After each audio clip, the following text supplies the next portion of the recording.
Hello mga kaitek. Andito na po ngayon sa aming barangay ang aming itik. Ayan inuwi na namin dito dahil meron na pong pastulan. Ayan. Ayan sila lahat hanggang dun sa dulo. Ayun.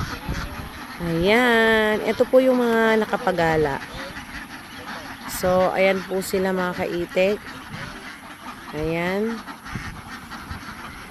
Pahaba po kasi yung kanilang ayan, punta tayo doon sa kabilang side. Ayan sila lahat. Ayan sila pag pumupunta kasi, pag may tao kasi natatakot sila ayan. So ayan ang ating mga alagang itik. Ayan sila lahat, mga kaitik.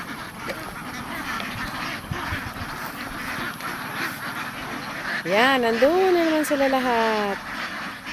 So ayan po ang ating mga alaga.